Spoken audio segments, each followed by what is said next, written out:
नमस्कार दोस्तों, हम लोग कुछ क्वेश्चन देखेंगे जो महत्वपूर्ण क्वेश्चन है उन्हीं को देखेंगे। तो चलते हैं हम अपने क्वेश्चन पर। अपने इस चैनल को सब्सक्राइब कर लीजिएगा इसी तरह महत्वपूर्ण वीडियो पाने के लिए।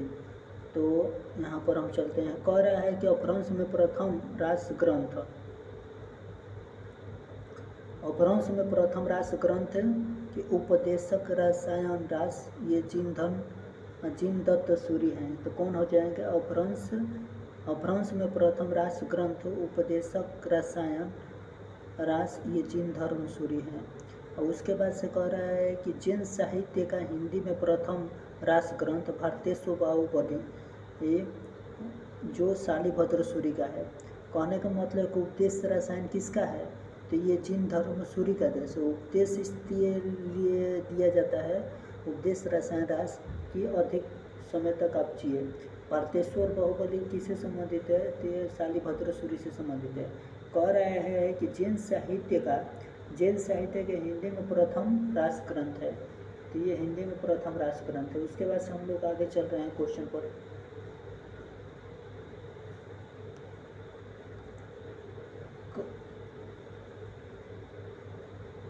कह रहा है कि रास परंपरा का प्रथम धर्मोत्तर रास ग्रंथ ये संदेश रासक है। तो यहाँ पर रास परंपरा का प्रथम धर्मेतर रास ग्रंथ संदेश रासक है। और हिंदी का प्रथम ऐतिहासिक रास ग्रंथ ये पंच पांडव चरित्र दास है। ये पंच पांडव चरित्र दास है, शालिभद्र सूरी द्वितीय से संबंधित है।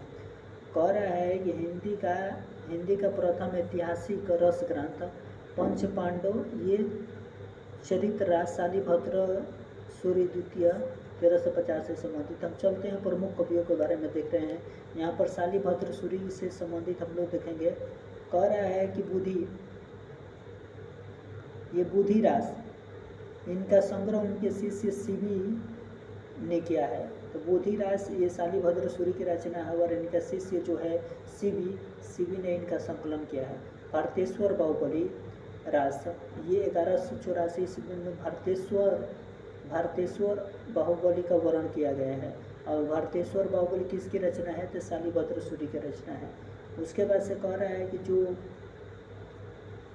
भारतेश्वर बाहुबली रास है, इसकी रचना 1144 में भारतेश्वर बाहुबली का वर्णन है। इसमें 205 छंदों के रचित खंड काव्य है। इसका संपादन मुनि जिन विजय ने किया है। मुनि जिन विजय ने इन्हें जैन साहित्य की रास परंपरा का प्रथम ग्रंथ माना है। यहाँ पर देवसेन से संबंधित हो जाएगा। ये श्रवकाचार्य किसे संबंधित हो जाएगा? तो देवसेन ये श्रवकाचार्य किसे संबंधित हो जाएगा? तो ये यहाँ पर देखिए श्रवकाचार्य ये 1000 कह रहे 933 ईस्वी हो जाएगा।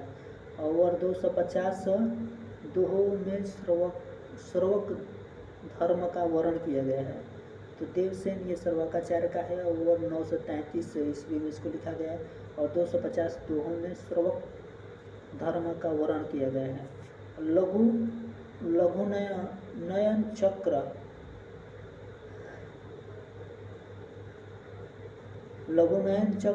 ये नयन चक्र काव्य की सीमा में नहीं आती है। और दर्शन सार इसको हम लोग देखेंगे आगे। यहाँ पर हम लोग चलते हैं आगे क्वेश्चन की तरफ।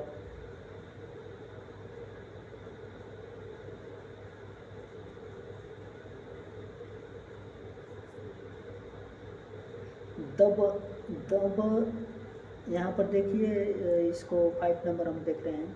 कह रहा है कि दब शहाद पायास अपभ्रंश में, ये थोड़ा कम दिखाई दे रहा है तो ये साफ नहीं दिखाई रहा। इसके विषय में ये तो चलते हैं हम आगे। आंसू कवि के बारे में हम लोग देखेंगे। कह रहा है कि चंदन बाला रास, ये चंदन बाला रास जो ये 1200 ईस्वी में लिखा गया था और आंसू कवि की ये रचना है। और इसमें 15 छंदों का खंड काव्य है। और जालोर में है जीव दया रास, ये आंसू कवि से संबंधित है। ये यहाँ पर विजय सेन सूरी, ये हम लोग देखेंगे विजय सेन सूरी से कुछ महत्वपूर्ण तथ्य। यहाँ रेवंत गिरिरास जो ये क्या हो जाएगा?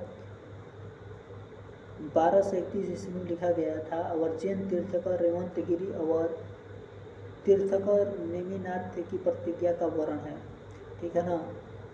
उसके बाद से कह रहा है कि जैन साहित्य की अन्य रचनाओं के बारे में हम लोग देखेंगे।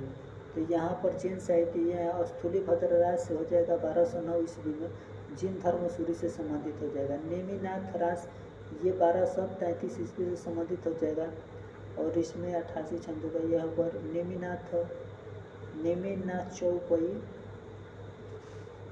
थोड़ा दिखाई कम दे रहा है, इसके लिए सोरिया। जैन कवियों का फाल्गु का भी लिखे गए हैं, दिखाई नहीं दे रहा। बसंत विलासु रासु का भी, रासु शब्द की उत्पत्ति के संबंध में कुछ मूल शब्द प्रस्तुत है, उसके बारे में हम लोग देखेंगे। रासु शब्द के बारे में बताएं कि रासु शब्द कहाँ से मिलकर बना है। राउ शब्द राम कुमार वर्मा क्या कहते हैं, राम स्वरूप चतुर्वेदी कहते हैं कि राउ शब्द से ये रासु है ना, देखो तो ये राउ शब्द से रासु की उत्पत्ति हुआ है। और रामायण में रास या रासो से संबंधित है, ये शुक्ला जी से संबंधित है। रासक ये हजारी प्रसाद द्विवेदी और विश्वनाथ प्रसाद मिश्र और दशरथ शर्मा, माता प्रसाद और चंद्रवली पांडे से संबंधित है। और रसिक किससे संबंधित है, तो नरोत्तम स्वामी से संबंधित है। ये किससे संबंधित है, तो नरोत्तम स्वामी से संबंधित है। नंद दुलारे वाजपेयी ये राज से संबंधित है। और गारसा दत्तासी ये राजसूय अर्थ महायज्ञ से संबंधित। हजारी प्रसाद द्विवेदी राजस्व से संबंधित है। और यहाँ पर हम लोग देखेंगे, यहाँ पर गणपति चंद्रगुप्त मानते हैं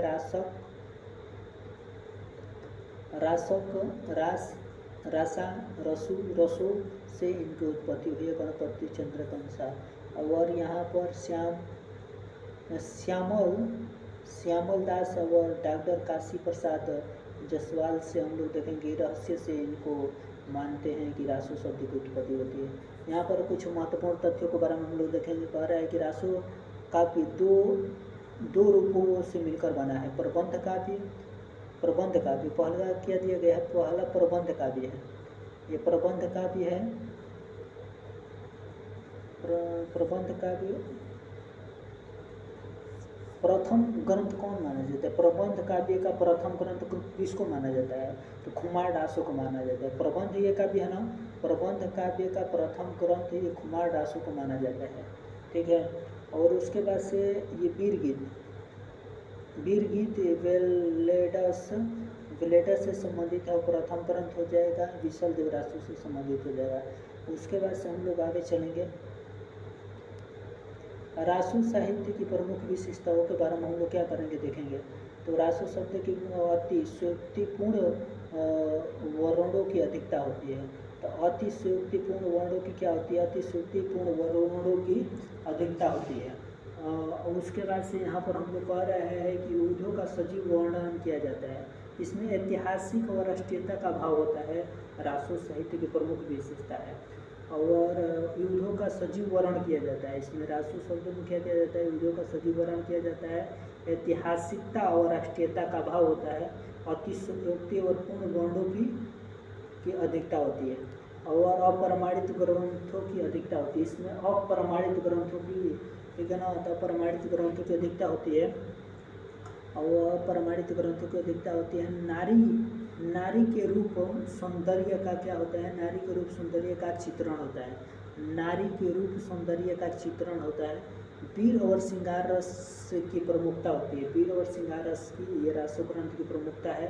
छंदों की विविधता होती है। इसमें छंदों की क्या होती है, छंदों की विविधता होती है।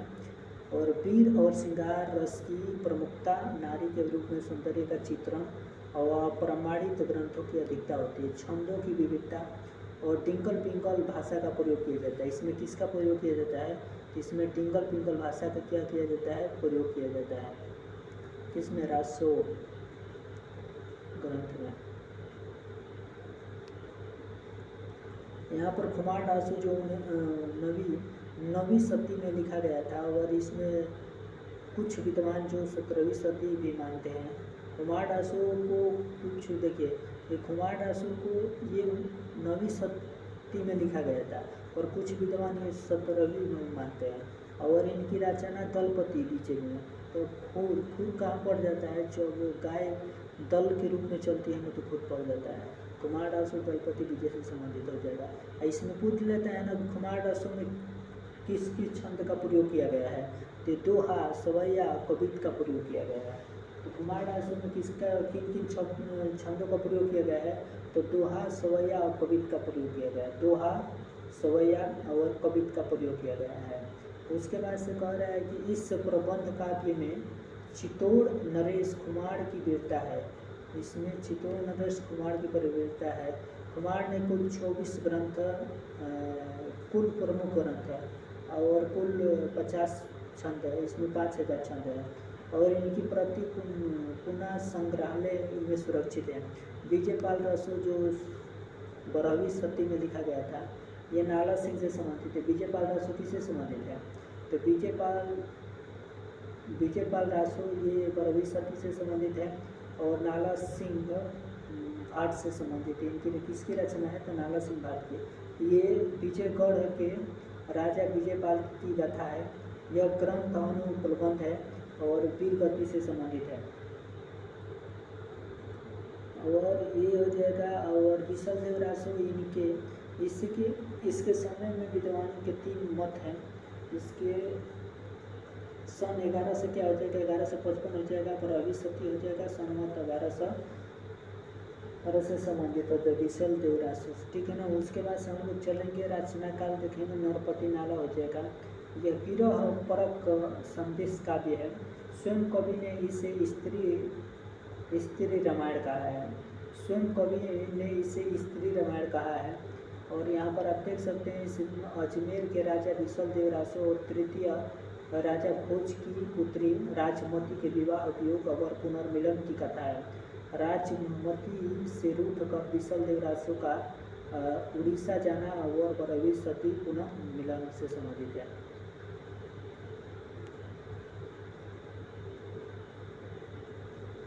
कह रहा है कि रासो ग्रंथ होते हुए भी यह श्रृंगारी काव्य है। ये रासो ग्रंथ है और हिंदी के प्रथम पराभाषा का वर्ण इन्हीं में हुआ है। किन में हुआ है,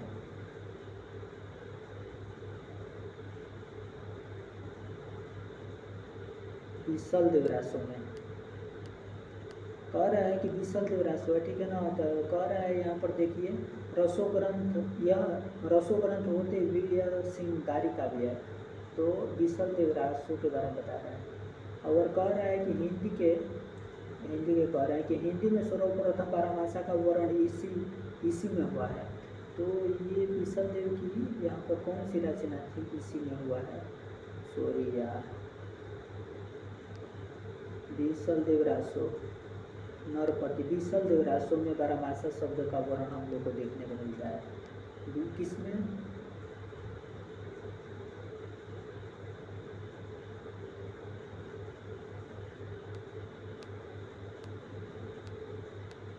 पराभाषा शब्द का प्रयोग किसमें देखने को मिलता है, तो विशाल देव रासो में मिलता है। विशाल देव रासो किसकी रचना है, तो नरपति नाला की रचना है और ये एक श्रृंगारी काव्य भी है, ठीक है ना। और यह वीर गीत भी है। इसमें 4 खंड, चरण हो जाएगा 2000 और छंद 125 हो जाएगा। और यहाँ पर राजमती एक पंडित के द्वारा अपने पति के पास संदेश भेजती है। और राजमती एक पंडित के द्वारा अपने पति के पास संदेश भेजती है। विशाल देव रासो के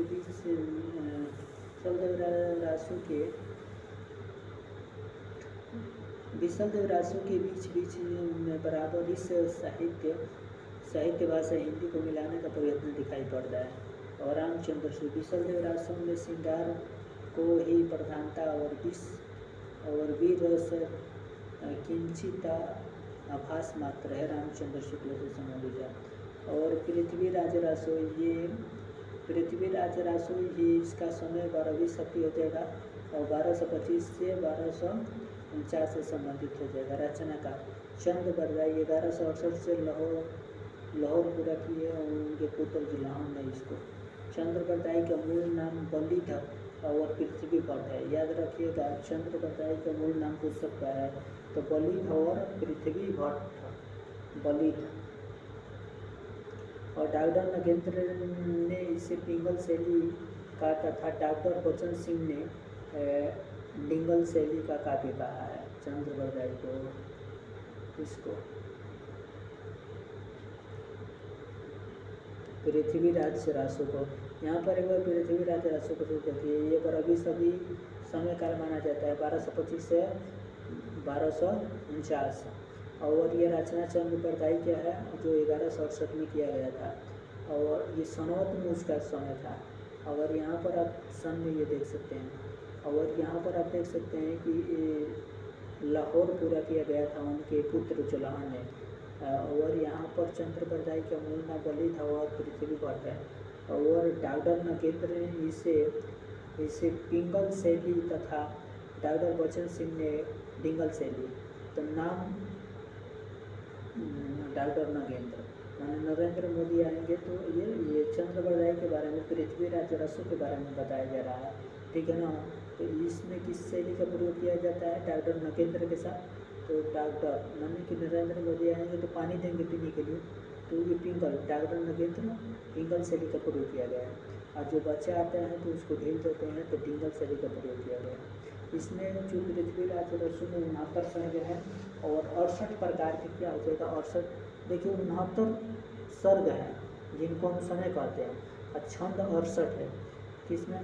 इसमें जो मुख्य छंद हैं इसमें कवित, छपे, दोहा, तुमर और त्रोटक और गुहा और आदि हैं। और प्रमुख रास वीर और श्रृंगार रास से संबंधित। प्रमुख रास हो जाएगा वीर और श्रृंगार रास हो जाएगा ये चंद कवि छपे छंद के विशेषज्ञ थे। इसमें प्रमुख रस चंद्र बरदाई में प्रमुख रस कौन सा हो जाएगा वीर रस और श्रृंगार रस। अगर जहाँ वीरता और श्रृंगार, ये देखिए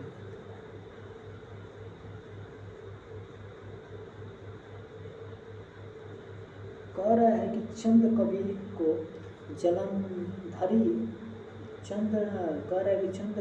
जलंधरी देव की कृपा प्राप्त थी जिनके कारण अदृष्टक काव्य भी कर सकते हैं।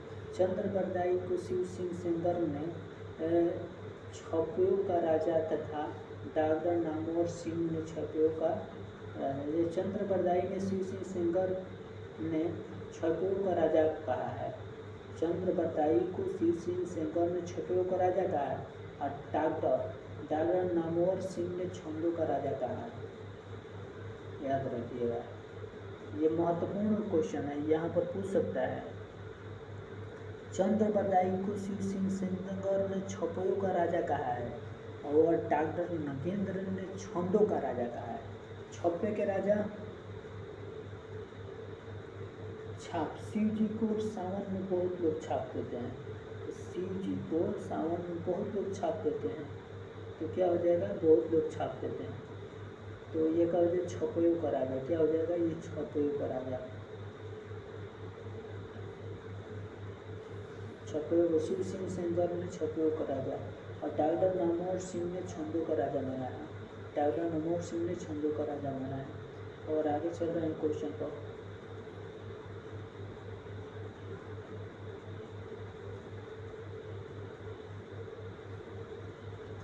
इनमें से एक खंड कायामास वध है जिनमें कायामास के कमायत होने के कारण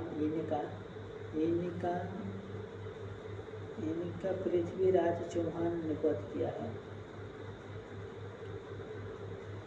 इनमें एक खंड कायामास वध है, कायामास के कमायत होने के कारण इनका पृथ्वीराज चौहान के वध किया गया। पृथ्वीराज रसो की रचना सुखी सनवा कवि की पत्नी द्वारा प्रश्न और कवि द्वारा उत्तर के रूप में 1000% सुखसुखी। पृथ्वीराज रसो की रचना सुखसुखी संवाद कवि की पत्नी द्वारा प्रश्न और कवि द्वारा उत्तर के रूप में 1000% सुखसुखी संवाद से संबंधित हो जाएगा। रामचंद्र शुक्ल ने पृथ्वीराज रसो को हिंदी का पहला महाकाव्य माना है। तो रामचंद्र शुक्ल ने, इसको याद रखिएगा, रामचंद्र शुक्ल ने पृथ्वीराज रसो को हिंदी का पहला महाकाव्य, चंद्रबरदाई को हिंदी का पहला महाकवि माना है। चंद्रबरदाई के 4 पुत्र थे, जिनमें थे चौथे जल थे। डॉक्टर नगेंद्र ने पृथ्वीराज रसो की घटना कोश कहा है। पृथ्वी सिंह ने इसे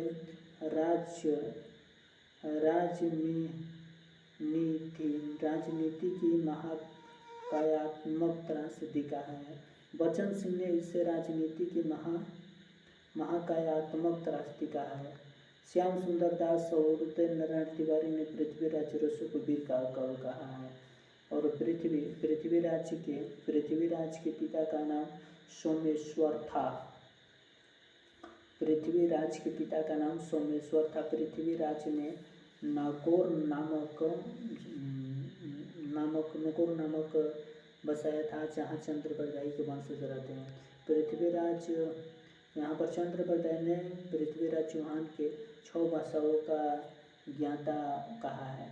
और श्याम सुंदर दास कह रहा है कि श्याम सुंदर दास और उदयनाथ तिवारी ने इन्हें विशाल महाकाव्य कहा है, चंद्रबरदाई को। और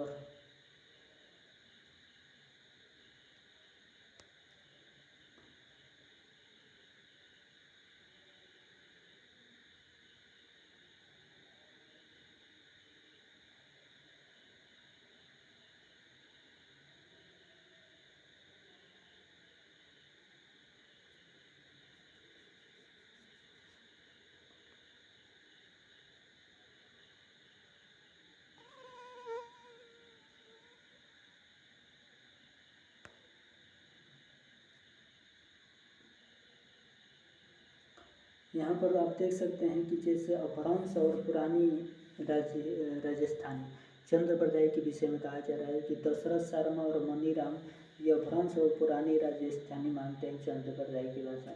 और गारसादत्त तासी ये कनौजी भाषा मानते हैं। गारसादत्त तासी क्या मानते हैं, तो ये कनौजी भाषा है। और बच्चन सिंह ये डिंगल पिंगल शैली से संबंधित है। बच्चन सिंह डिंगल शैली से संबंधित है। और डॉक्टर नगेंद्र में ये पिंगल शैली से संबंधित है। तो बच्चे को ढील देते हैं, ठीक है ना, खेलने के लिए बच्चे को ढील देते हैं, डिंगल शैली का प्रयोग। और यहाँ पर डॉक्टर नगेंद्र पिंगल शैली का प्रयोग किया गया है। और अपभ्रंश श्याम सुंदर दास और राम कुमार वर्मा मुनि चीन विजय से संबंधित। पृथ्वीराज रसो की भाषा को अपभ्रंश भाषा मानने वाले प्रथम विद्वान राम कुमार वर्मा है। और कह रहा है कि पृथ्वीराज रसो की भाषा को अपभ्रंश भाषा मानने वाले प्रथम विद्वान राम कुमार वर्मा है। कह रहा है कि भाषा की कसौटी पर यदि ग्रंथ को कसते हैं तो और भी निराश होना पड़ता है, क्योंकि वो बिल्कुल बैठी काने हैं और उसमें व्याकरण आदि का कोई व्यवस्था नहीं है। रामचंद्र शुक्ल का यह कथन है। और यदि यह ग्रंथ पृथ्वीराज रसो प्रमाणित है तो यह भारत को इस भाग विशेष का तत्कालीन इतिहास से चार्ल्स ग्रियर्सन ने कहा था। यदि यह ग्रंथ पृथ्वीराज रसो प्रमाणित है तो यह भारत के इस भाग विशेष का तत्कालीन इतिहास है, चार्ल्स ग्रियर्सन का। शुक्ला जी का ये कथन याद रखिएगा, अगर भाषा की कसौटी पर यदि ग्रंथ को कसते हैं तो और भी निराश होना पड़ता है, और क्योंकि वह बिल्कुल बैठिकाने और उनमें व्याकरण आदि का कोई व्यवस्था नहीं है। रामचंद्र शुक्ल का ये कथन है। परमाल रासो ये 13वीं सदी से संबंधित है। अन्य नाम इसको देखेंगे, परमाल रासो का 13वीं सदी का अन्य नाम हो जाएगा नालखंड, वीर गति से संबंधित हो जाएगा। ये क्या हो जाएगा, अन्य नाम हो जाएगा आलह खंड, ये वीर गति से संबंधित होगा। परमाल रासो 13वीं सती से संबंधित। रचनाकार जगनिक हो जाएंगे, कौन हो जाएंगे रचनाकार, ये जगनिक हो जाएंगे। इसमें महोबा कालिंजर के राजा परमाल देव के दो वीरों आल्हा उदल की वीरता का वर्णन किया गया है। किसमें, परमाल रसों में।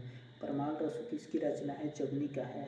और इसका अन्य नाम है, एक अन्य नाम परमाल रसो का अन्य नाम पूछेगा कि क्या है, तो आलाखंड है, आलाखंड। और वीर गीत है, इसमें वीरता की वर्णन किया गया त्रैवी शादी से संबंधित। इसमें महोबा कलिंजर के राजा परमाल देव के दो वीरों आला और उदल की वीरता का, ये दोनों यादव थे, याद रखिएगा।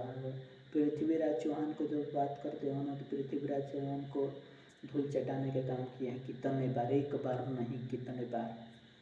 और इनका अंगिरस बीरस है, इनका अंगिरस बीरस का है।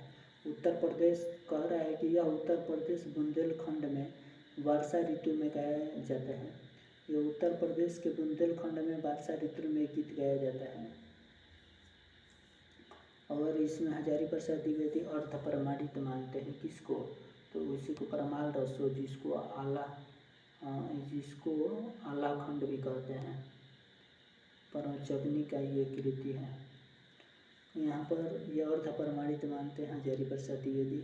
और इसमें फर्रुखाबाद के तत्कालीन कलेक्टर चार्ल्स लियट ने सर्वप्रथम 1865 में प्रकाशित कराया था। बाद में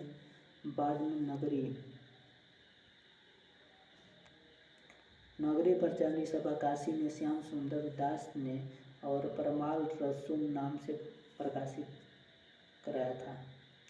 और उसके बाद से जब इनका अंग्रेजी में अनुवाद वाटरफील्ड ने किया था परमाल रसों का, जिसको आलाखंड के अन्य नाम से जाना जाते हैं। तो ये है। जबकि यहाँ पर अन्य रचनाएं देखेंगे हम लोग, रणमल छंद 14वीं सदी, वीर गीत श्रीधर व्यास की रचना है।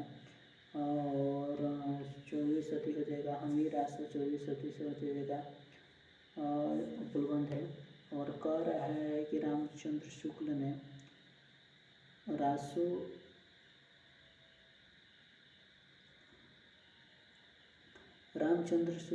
रासो साहित्य को मूला साहित्य न मानकर सांप्रदायिक शिक्षा मात्र माना है। लौकिक साहित्य यहाँ पर विद्यापति से संबंधित है। समय हो जाएगा 1360 से 1450 ईस्वी में। विद्यापति की यह रचना, विद्यापति का 1360 से 1450 ईस्वी तक हो जाएगा। जन्म स्थान बीसपी जिला दरभंगा बिहार से संबंधित है। 1360 से 1450 ईस्वी में 14वीं सदी से संबंधित। जन्म स्थान बीसपी और जिला दरभंगा बिहार से संबंधित। पिता गणपति चंद्र ठाकुर, माता हंसिनी देवी।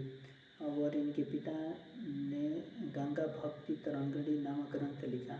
और गुरु पंडित हरि मिश्र संबंधित है। 2 संतान, पुत्र हरपति, पुत्री दुलई। और आश्रयदाता तिरहुत के राजा शिव सिंह और कीर्ति सिंह संबंधित हैं। और विद्यापति के कवि के रूप में संदर्भ विद्वानों के मत है। श्रृंगार कवि रामचंद्र शुक्ल, राम कुमार वर्मा, राम वृक्ष बेनीपुरी।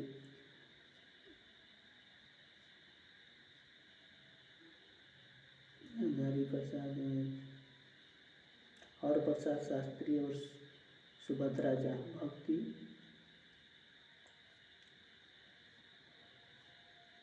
इसमें क्या देखना है, एक बार और विद्यापति को देखा जाए। विद्यापति मोस्ट रिपोर्टेड पढ़ जाते हैं।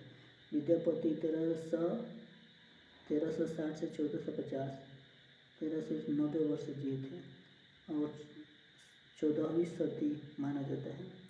जन्म स्थान बीसपी जिला दरभंगा बिहार में हुआ था। विद्यापति का जन्म बीसपी जिला दरभंगा बिहार में हुआ था। बीसपी दरभंगा जिले बिहार में हुए। इनके पिता का नाम गणपति ठाकुर और माता का नाम हंसिनी देवी था। गणपति ठाकुर और माता का नाम हंसिनी देवी था। इनके पिता ने गंगा भक्ति तरंगिणी नामक ग्रंथ लिखा। और गुरु पंडित हरि मिश्र। 2 संतान, पुत्र हरपति, पुत्री दुलही। आश्रयदाता तिरहुत के राजा शिव सिंह और कीर्ति सिंह हैं। विद्यापति के कवि के रूप में संपूर्ण विद्वानों का मत है। और श्रृंगार कवि रामचंद्र शुक्ल और राम कुमार वर्मा और राम वृक्ष देवीपुरी हरप्रसाद शास्त्री। भक्ति कवि श्याम सुंदर दास और हजारी प्रसाद द्विवेदी ब्रजनंदन शाह रहस्यवादी। चार्य ग्रियर्सन डॉक्टर नगेंद्र नाथ गुप्ता और जनार्दन झा बचपन में गीते। यहाँ पर आगे हम चलेंगे, क्वेश्चन देखेंगे। निराला ने पदावली के पदों को नागिन की लहर कहा है। यहाँ पर देखिए, निराला ने पदावली के पदों को नागिन की लहर कहा है। हजारी प्रसाद द्विवेदी श्रृंगार रस के सिद्ध वाक्य कवि कहा है। तो निराला ने पदावली के पदों को नागिन की लहर कहा है। तो निराला ने पदावली की लहर को पदावली ये विद्यापति की रचना है और इन्होंने इनके पदों को नागिन का लहर कहा है। किसने कहा है? तो ये निराला ने कहा है, नागिन का लहर। ये पदावली के पदों को नागिन का लहर कहा है। हजारी प्रसाद द्विवेदी ने श्रृंगार रस के सिद्ध वाक्य कवि कहा है। हजारी प्रसाद द्विवेदी ने श्रृंगार रस के सिद्ध वाक्य कवि कहा है। विद्यापति मैथिली कोकिल अभिनव जयदेव। देखिए, विद्यापति के बारे में कुछ महत्वपूर्ण तथ्य है। कह रहा है कि विद्यापति को मैथिली कोकिल और अभिनव जयदेव, कवि शेखर और कवि कंठाहर और कवि रंजन, खेलन कवि, दशावधान, पंचानन इत्यादि उपलब्धियों से विभूषित किया जाता है। इनको मैथिल कोकिला कहा जाता है, अभिनव जयदेव कहा जाता है, कवि शेखर कहा जाता है। ये अभिनव जयदेव कहा जाता है। किसको कहा जाता है? अभिनव जयदेव कहा जाता है, कवि शेखर कहा जाता है। इनको अभिनव जयदेव, कवि शेखर, कवि कंठाभरण कहा जाता है, कवि कंठाहर कहा जाता है। और यहाँ पर कहा जाता है कवि रंजन किसको कहा जाता है? तो कवि रंजन ये विद्यापति को कहा जाता है। खेलन कवि किसको कहा जाता है? तो दशावधान और पंचानन को कहा जाता है। इत्यादि उपाधियों से विभूषित किया जाता है।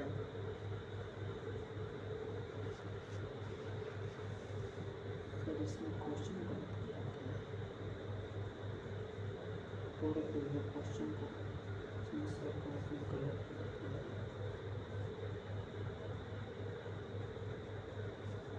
क्या योग पर हम इसको यहाँ पर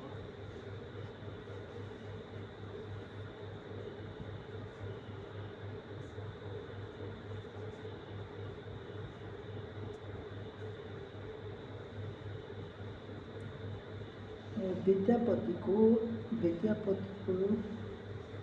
यहाँ पर इसको याद रखिएगा क्या क्या। ये अभिनव जयदेव को खिला विद्यापति को कहा जाता है, अभिनव जयदेव कहा जाता है, कवि शेखर कहा जाता है, कवि कंठाहार कहा जाता है, कवि रंजन, खेलन कवि और दशावधान, पंचानन इत्यादि उपाधियों से विभूषित किया जाता है। अभिनव जयदेव कवि शेखर, कवि कंठाहार और कवि रंजन, खेलन कवि, दशावधान, पंचानन इत्यादि नामों से। दशावधान, पंचानन, खेलन कवि और कवि रंजन और कवि कंठाहार और कवि रंजन, अभिनव जयदेव और कवि शेखर से याद रखिएगा। अभिनव जयदेव, कवि शेखर। और विद्यापति को राजा शिव सिंह सेंगर यहीं पर रहने दे रहे हैं।